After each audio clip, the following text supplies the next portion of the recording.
Kejadian pasal 22 ayat 1 sampai dengan ayat 24. Demikian firman Tuhan. Kepercayaan Abraham diuji. Setelah semuanya itu Allah mencoba Abraham, ia berfirman kepadanya, "Abraham," lalu sahutnya, "Ya Tuhan." Firman-Nya, "Ambillah anakmu yang tunggal itu yang engkau kasihi, yakni Ishak. Pergilah ke tanah Moria dan persembahkanlah dia di sana sebagai korban bakaran pada salah satu gunung yang akan kukatakan kepadamu." Keesokan harinya pagi-pagi bangunlah Abraham, ia memasang pelana keledainya dan memanggil 2 orang bujangnya beserta Ishak, anaknya. Ia membelah juga kayu untuk korban bakaran itu, lalu berangkatlah ia dan pergi ke tempat yang dikatakan Allah kepadanya.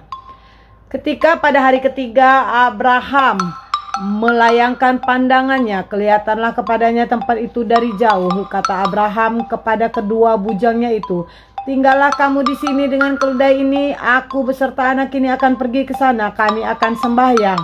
Sesudah itu kami kembali kepadamu."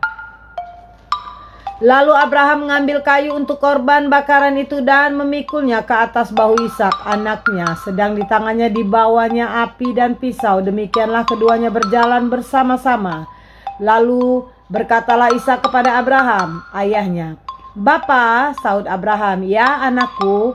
Bertanyalah ia, "Di sini sudah ada api dan kayu, tetapi di manakah anak domba untuk korban bakaran itu?" Sahut Abraham, "Allah yang akan menyediakan anak domba untuk korban bakaran baginya, anakku." Demikianlah keduanya berjalan bersama-sama.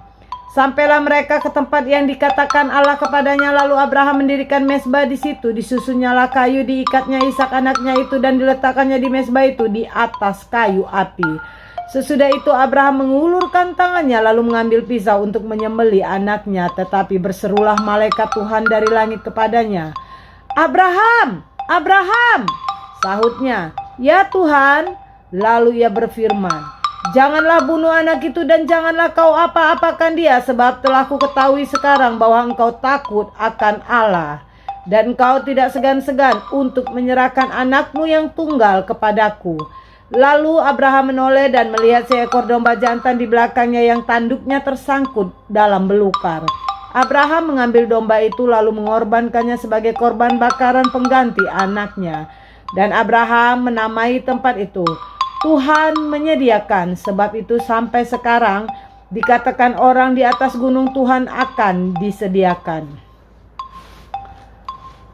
Untuk kedua kalinya berserulah malaikat Tuhan dari langit kepada Abraham, katanya, "Aku bersumpah demi diriku sendiri, demikianlah firman Tuhan, karena engkau telah berbuat demikian dan engkau tidak segan-segan untuk menyerahkan anakmu yang tunggal kepadaku, maka aku akan memberkati engkau berlimpah-limpah dan membuat keturunanmu sangat banyak seperti bintang di langit dan seperti pasir di tepi laut. Dan keturunanmu itu akan menduduki kota-kota musuhnya. Oleh keturunanmu lah semua bangsa di bumi akan mendapat berkat karena engkau mendengarkan firman-Ku." Kemudian kembalilah Abraham kepada kedua bujangnya, dan mereka bersama-sama berangkat ke Berseba, dan Abraham tinggal di Berseba. Keturunan Nahor. Sesudah itu Abraham mendapat kabar juga Milka telah melahirkan anak-anak lelaki bagi Nahor saudaramu, Us anak sulung, dan Bus adiknya, dan Kemuel ayah Aram, juga Keset, Ajo, Filda, Sidlaf, dan Betuel.